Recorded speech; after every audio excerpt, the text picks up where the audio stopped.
We're back in acoustic hour, 1160 WCCS, and we do appreciate you tuning in. And the audio portion of the show will be available later. We'll tell you how to get to that. But right now, we want to introduce our main guest. We're glad to have him back, Elliot Sutter, the president of IUP Stand. Good morning. Good morning. Oh yeah, we have my buddy sitting over here, Mr. Greenewald. He's kind of off mic and off everything, but I told you about the show that we're going to have, and you decided to come over. You have an interest in what we're going to talk about here today. Yes, I do. All right. So let's get started here. Elliot, folks, for our folks who don't know you, tell us who you are, and then tell us about Stand. Well, I'm Elliot.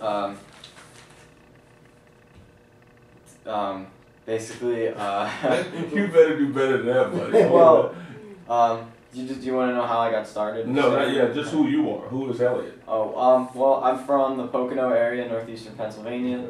You know, Scranton. Basically. You grew up in Scranton? Yeah. Okay. Did you live in Scranton all your life? No, I was born in the Philadelphia area, Bucks County. Okay. And I moved up to the Pocono area in Scranton. Okay. But the more important thing is Stand. It's an acronym for Students Taking Action Now, Darfur. We don't just focus on Darfur, but we were born out of the fight to end genocide in Darfur. Okay, we're going to talk about what genocide is in just a bit, but go ahead. Basically, we lobby congressmen and we get the public involved with to end genocide. Okay. Now, last year you came. Was it last year? Almost a year ago you came in, and we talked a little bit about it. And we did a show on it, and I invited you to come back. And since that time, you've had a chance to go to Washington D.C. and you've had a chance to. In other words, you've been trained, and you're much more confident. So what's going on? What's the problem? A lot of people think like genocide ended with the Holocaust. I mean, people think like that was, like genocide doesn't really exist anymore because of the end of World War II. But that's far from the truth. I mean, there's in places like Darfur, Sudan, there's genocide going on there where President Omar al-Bashir, excuse me, he's ordering the systematic killings of people who are just different from him. Okay. And also in Kenya and Somalia, there's a famine going on there, and places from all over the world are sending food, but the government is systematically keeping it away from the civilians who need it.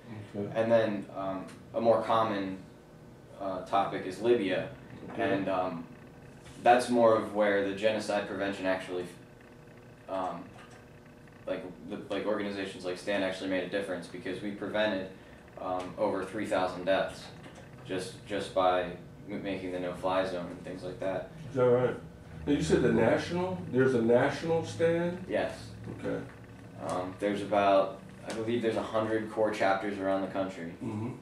But there's other places like the Democratic Republic of Congo, where beginning in 1998 a violent war erupted, and from 1998 till now it killed approximately 5 million people.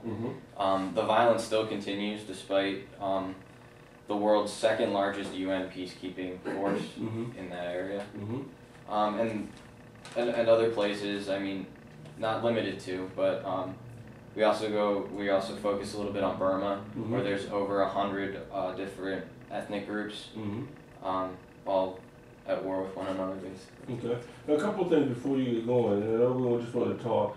You mentioned genocide and famine. Could you explain what those two are? Most folks hear those words, and they mean different things to different folks. What is genocide and what is famine? Well, genocide is the systematic killing of a particular ethnic group for their culture, race, religion. And a famine is just a place where there's no food. It's like an existence of no food. That there's no food? Or was there food there before, or there's no food? Well, where they no longer have food and they require assistance. Some of the places that you're dealing with, all these folks have been identified. Is it famine part of it in the Sudan and Congo or? Well, yeah, actually, because of all the wrong things going on in those places, and everything's being regulated by their government. Yeah, there is a big famine in all those places. But right now, the famine is more focused on Kenya and Somalia because that's a. Okay. Do you do any work in Ethiopia? Maybe other chapters do work in Ethiopia. But you don't. So they focus on different countries. Yeah, we focus more on what our individual chapters are focusing on, but there's a national campaign as well. Okay. Now, what's the web? Do you have a website or contact information if folks are interested in this? Yeah, you can go on Facebook and just search for IUP Stand chapter. Okay. And the national organization's website is standnow.org. Standnow.org? Yes. Okay. Now, I want to ask you a little bit more about the IUP group, then we can get more into the substance here. What does your members, or how many members do you have at IUP, and what specifically do they do?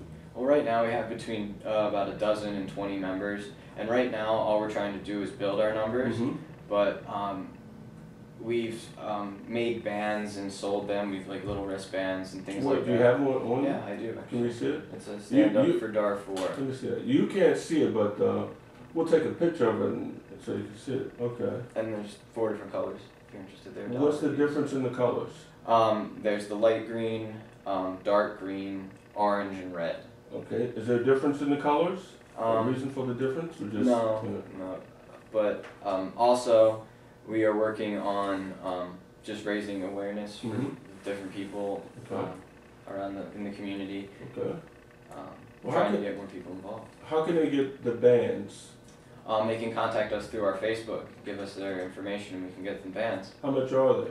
$1 a piece. $1 a piece for the bands. What do you think about that? That's a bargain. That's a bargain. That's a good deal. Now, if we have, wouldn't it be neat if some of the pastors would contact you? By the way, did you contact? Not yet. Pastor? Okay. We spoke with Pastor Brad Lau. Wow. Lau? Okay, what's his last name? Pastor Brad Lau. I can't get his last name. Wow. Lau. And he was very interested in what we were talking about. It wouldn't be neat if the pastors would at least make that offer to the congregation if everyone is interested in getting the bands. Wouldn't it be kind of cool to have the bands? I mean, that's really neat. I have a big wrist, seriously. And so the problem is when I got those last time, they were like this, and they couldn't. Well, I actually think I have an extra band in my pocket. Is it big? If you'd like it. That's it. This is another one. Okay, we're looking at bands here on the air. Wow. SaveDarfur.org. Yes, that's okay. Because Stand is actually the student-led division of the Anti-Genocide Network, which is a larger organization. So I'm going to give this one to my buddy over here. Is that okay? Because we're going to. I have a big risk, so we're bigger than it's a problem I have. But let me ask you this question: why are you involved in this? Well, the short story is I want the long story. Well, basically, I don't like bullying, but and that's because when I was a child, young teenager, I was bullied unmercifully. What does that mean? It means like as an elementary school, middle school kid, I was a shy, overweight ginger with thick glasses, buck teeth, and straight A's.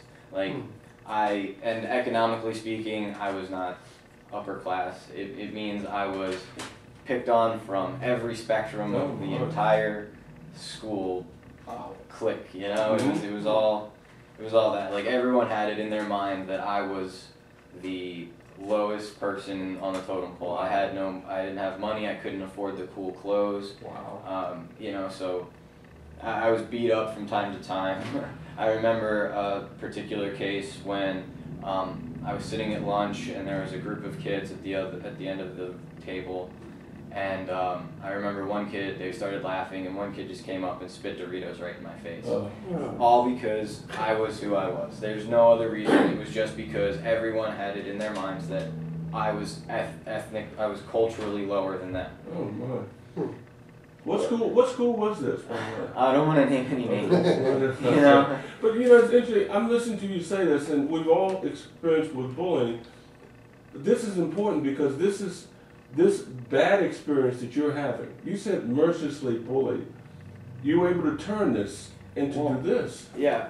Well, when I was in 9th grade, I was 14 years old, and my parents obviously knew that there was a problem. So they moved me to the Pocono. They moved me to a different place.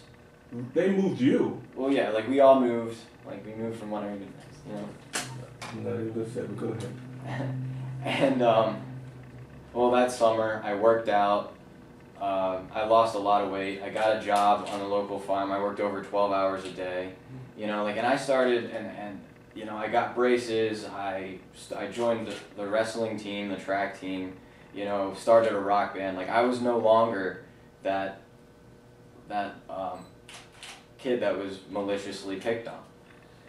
I changed that. I was actually pretty cool in my newer school. You know, so, but everyone's bullied, and that's the point I'm trying to make.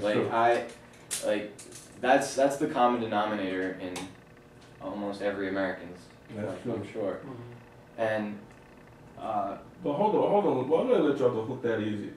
Yeah, everyone's bullied, but it's interesting what I'm hearing as a listener. I'm hearing what you're saying, that your parents moved you, and you changed. You lost weight. You got braces. Physically, you changed some things. But emotionally, what was happening inside emotionally? Even though physically you changed, you lost weight, you're still you. I mean, that buck teeth kid sitting in that cafeteria is the same kid who's sitting here today. Yeah. You're the same kid. There's no difference in you. Absolutely. So what was happening inside while this was going on? Well, I mean, I feel like Oprah. I mean, when you're told you're nothing for so long, you tend to believe it yourself. When you're told that, you know, you're uncool, you're not even worth anyone's effort. I mean, forget having a girlfriend, right? You know, like that's basically where I was at that point. Yeah. And then when I got to move, I figured it's a whole new start. My parents gave me a new start. Okay. But wow. But everyone who's been bullied, they know it's because of things that they can't really control. It's, you know, maybe it's the way they look, their income, sexual orientation, you know, religion, whatever, things like that. You know, so it's really unfair to say that these people are like that. But there are bigger bullies out there. Yeah. There are. That's where genocide. That's where I want to make a difference in genocide, because, you know, there are people like Omar al-Bashir in Darfur and Gaddafi, where in Libya, where, you know, there are people who are systematically being raped and murdered for just simply who they are. You know. You talked a little bit earlier about forced rape. We're going to talk about that later, but you're talking about folks in power just destroying human beings. Yes. Ritually on a daily basis. Yeah. All because of their own political agendas and their own personal beliefs. They believe that they can just go through and kill thousands of people. Well, on that bright note, we're going to take a short break here on the Acoustic Hour, and we're talking with Elliot Sutter. He is the president of Stand, IUP Stand chapter, and we're talking about a whole host of things. And the reality of it is that this young man has turned a situation in his life, turned it to, well, I'm going to help other people. That is a great step, to move from being spit at, being put down, to I'm going to help folks. That is, I mean, I don't know what your faith level is, but God is working in your life here. And we're going to continue talking with him in just a bit on the Acoustic Hour, 1160 WCCS, and it gets better. We're back here on the Acoustic Hour, 1160 WCCS. We're talking with Elliot Sutter. He's the president of the IUP Stand chapter, and if you want to get more information, you can go to Facebook and just type in IUP Stand, and it'll come up, and you can like them. Now, if someone likes you, Can they then become a member of the group? Absolutely. And what would they need to do? They would need to just post on our wall, just write us a message, and we have several officers that can get your information, take your information, give you the right information you need. All right, this is awesome. Now we just talked a bit about, and we talked about bullying from an American perspective, in terms of this, we see it in schools and in the last summer you heard about the rash of suicides and things like that. And we were talking off air about how does a kid, well not even a kid, but an adult, why is it that some make it through and some don't? And you mentioned your parents. Well, the only reason I really made it through was because my parents saw that there was a problem and that they got me out of it. They moved me from one place, they moved me 3 hours north.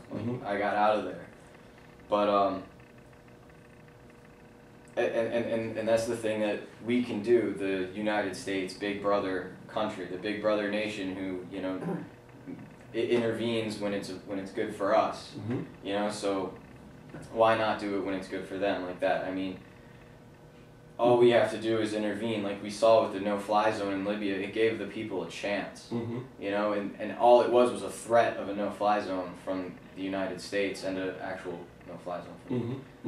But they had that opportunity, and you can, or I had that opportunity, and you can give them that same opportunity. Like you can actually make a difference by just getting by getting your congressman to vote to pass legislation.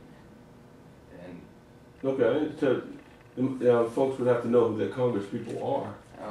Bob Casey and Pat Toomey, the two senators. Well, you know who they are, but you... Internet, those are the two people you need to contact. You need to contact Senator Bob Casey and Senator Pat Toomey. Okay.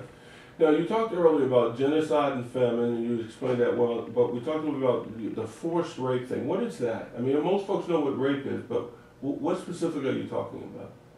Okay, basically what happens with a lot of the women, especially in Darfur in Sudan, they live in these refugee camps, and whenever and they travel in groups to go out and get water, for instance, and to get food, maybe whatever they're doing, but they travel in large groups, generally with family. And what happens is the Janjaweed, the people who are committing the genocide, systematically rape them in front of their family, to basically like kill spirits, and to break the people themselves. And this is something that's just, I mean, there are no records kept of this. You're talking hundreds of thousands of people. Yes, I think the numbers now, there are 300,000 people displaced. Yeah. My. I mean, how does someone get their arms around this problem? Or we can't even say this problem, it's these problems. These problems, I mean, Darfur is not the only... Yeah. How does someone get their arms around, how does someone start to help? Well, like I said, like, they need to pass legislation. Like, the things you can do, I mean, actually, right now, our organization, we are taking the appropriate actions to ensure that Ambassador Lin, the ambassador in Sudan. Okay. Lin who? Who is that? He's just the newly elected ambassador. All right. Pressures the National Congress Party, the governing political party of Sudan, to prioritize human rights. I mean, and that's a big deal. Wow. I mean, so... You have to prioritize human rights? Yeah. Think about what you just said. Prioritize human rights. Yeah, it's common sense to some, but others need to really... Unbelievable. Okay, go ahead, I'm sorry. And it actually says, like, right now what you can do is you can donate money. Like, research now demonstrates from, like, previous... from previous genocides and previous conflicts and atrocities, that every $1 that people invest in preventing the conflict from turning deadly would cost $60 after, like, in crisis response. Oh. So, I mean, and generally the things that people say are like the people who are advocates, the people who are against what our organization does, their only defense is really economically for the United States. But what do you mean by that? I mean, like, if you talk to someone, they say, like, oh, well, the United States doesn't have the resources, or the world doesn't have the resources, you know, like it's great to make that, like to do that, but we don't have the resources. But that's just simply not true. I see. Because in the long run, it would cost us more to wait for it to actually happen. Right. Okay. Then we have to intervene. So who is intervening now? Is there anyone intervening now? Well, in different places, there are different people intervening. I mean, at this point, basically, people in Darfur are separated from the government, but are still being systematically attacked. In a place called the Nuba Mountains. It's in South Kordofan. Okay. And they're still being systematically attacked, and no food, no water is being reached to them, and they are waiting. There's been a lot of interviews with people in Darfur, and they're just waiting for someone to come and help them. They believe that people are coming to help them. Okay. Isn't CNN running a special on the Sudan? Is it the Sudan? About the poverty and what's going on there? I think it's the Sudan. We were just reading the last week, 2 weeks or so. You didn't follow that? But it was on CNN. They were just running this. You know how to do the specials about the poverty and the things going on there, and it's horrific. It's horrific.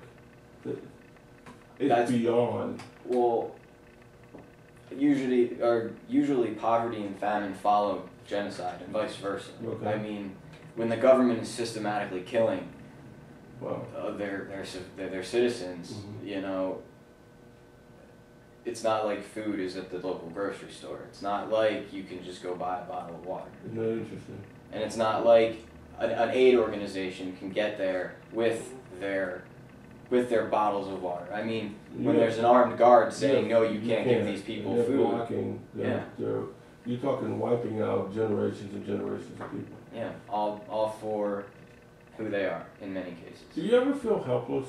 Yes. Yes, I feel like I do, and I know our organization does, simply because there's so much that we can do, but we don't have the people. We don't have I mean, we need to advocate, educate, and donate, and when nobody's listening, it's impossible. It's basically like, somebody's got to do it, you know? That's... Right. Well, you're doing it. I know Mr. Greenwald has to leave here in just a bit. Did you want to say something before you left, Mr. Greenwald? I know you got to leave. Well, people need to be more aware of young men like this that are out there trying to do their part to help, because this does exist. Some of the things he was telling me I was never aware of. And I have become more aware of through church organizations and stepping up to the bat and trying to help out, if nothing else, trying to feed some people around the world. But there is abuses like this even in our own backyards, but nothing like that, like this young man is describing. No, I mean the bullying and stuff like that in the cafeterias and stuff like that's going in, though we have rules against it. We've all had that, but yeah.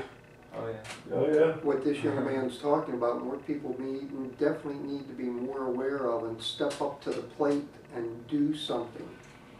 And they can, and specifically with this, with Darfur, what they can do is they can go to Facebook, very easy, go to Facebook, and there's a lot of, well, I'm not going to get into my Facebook rant, but there's positive stuff on Facebook. Type in a little box, Stand, IUP Stand chapter. And just and it'll come up. His face. You're playing pool or something. What are you doing? Pool? I'm playing pool, but that changes every once in a while. Okay, he does. Yeah, they change that. But don't be bothered by the fact he's playing pool. But more importantly, check it out for yourself. And can folks get information from you? Yes. Yeah, they can get as much information as they want. We are open to the community, but I mean, obviously people have agendas. Like they may not be able to come to our meetings in the Monaglia room in the hub every Tuesday. Monaglia room? Yeah. Is it Monaglia or Mahogany? That one. Monongahela. Come on, hey, good to see you. You Thank too. you for coming in. Good luck, and I hope these people Very listening welcome. to you will come step forward and help you. Me too. There are churches in town. Yes. Monongahela room. He's gonna.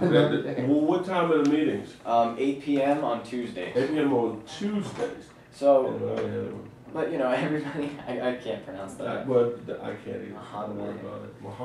Mahuga. It's in the hub. Yes, it's in the hub. You see the sign that says Stand. Absolutely. But that is so cool. What do your parents think about what you're doing?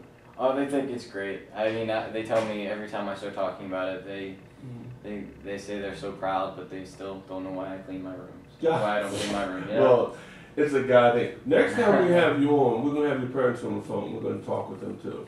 Okay. We're gonna have them call in, and we're gonna talk with them about it. Would that be all right? Yeah. Now, you had gone down to Washington D.C. and you lobbied some Congress folks down there.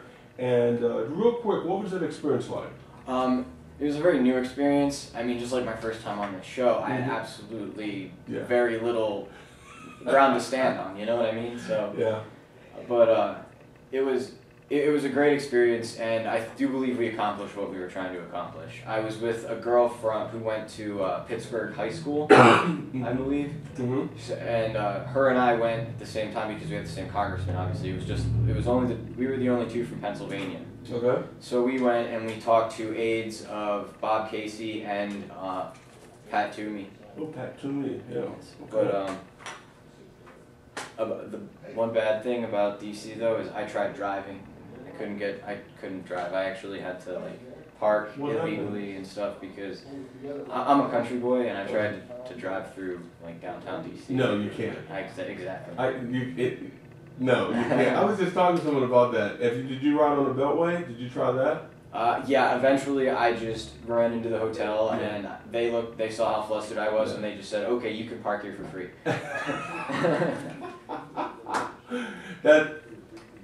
Say no more about driving because that's a whole other thing.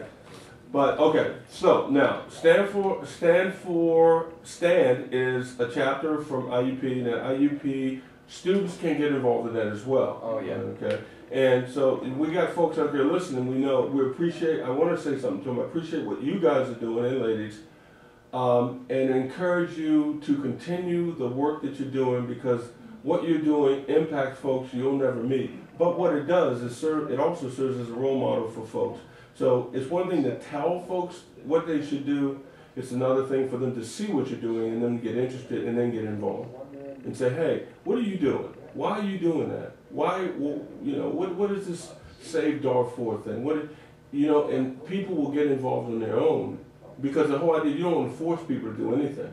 You want to invite them, get them involved, and that's what you're doing. But this is. Do you sleep well at night, young man? When I do get to sleep, it's a lot of work. You do. Well, I tell you what we're gonna do. We're gonna keep having you come back here, and we're gonna talk with you and keep you back because what you're talking about is important, and we can definitely give you some air here. Would that be all right? I'm Elliot Sutter, and I'm glad you're listening to the Acoustic Hour, and I thank you for listening. Again, our goal, Stan's goal, is to hold politicians and other world leaders accountable for their action and inaction when faced with genocide and other atrocities and crimes against humanity. Okay. Yeah. In a nutshell, right? In a nutshell, we just want to make sure politicians are held accountable for their actions, but also inactions. Like if they fail to act, they are equally as responsible for those who are doing those actions. Okay. Well, I'm proud of you and what you're doing. I love what you're doing, and I just don't know what to say. And this is incredible. I love the fact that here's a young man, and we got the fire trucks flying by here. And again, here's another example of folks going to help other folks. Can you imagine driving those fire trucks? Those things are just monsters.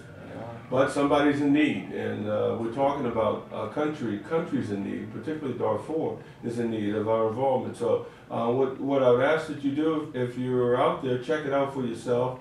Check out the stand. Let them know. Send them an encouraging note. Even if you can't donate, let them know that you do know, you're aware.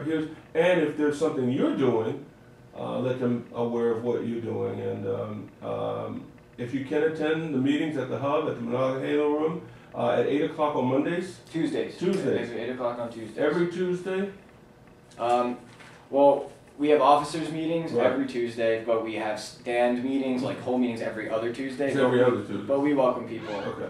So you can check that out. Come on in, Nick Canyon's coming in. All right, we can check that out. So the stand meetings are at the Monongahela Room at the Hub at 8 o'clock on Tuesdays. And again, get involved. And I know it may seem like overwhelming. It may be overwhelming, but one person can make a difference. Do you think? Absolutely. Well, how long are you did you start the chapter? Yes. And what happens when you graduate? Well, hopefully, I mean, there's so many people that say they're interested, and Right. I mean, there are about a dozen people who are Right. solid members Okay. right now. Okay. So we can just pass the torch on. Okay. But right now, you're going to be here for a couple of years, Yes. and we're going to bring him back, and we're going to keep updates on what's going on. Again, this is Elliot Sutter, and check him out on IUP Stand chapter about saving Darfur. And if you see him around, not if you see him around, but if you want to help, go to Facebook. Thank you. Thank you very much for giving me this time. Hey, we're talking about stuff beyond us, right? May God continue to bless you in what you're doing, folks. Thank you for listening, and we do appreciate it. Nick Canyon and the Polka Machine is coming up next.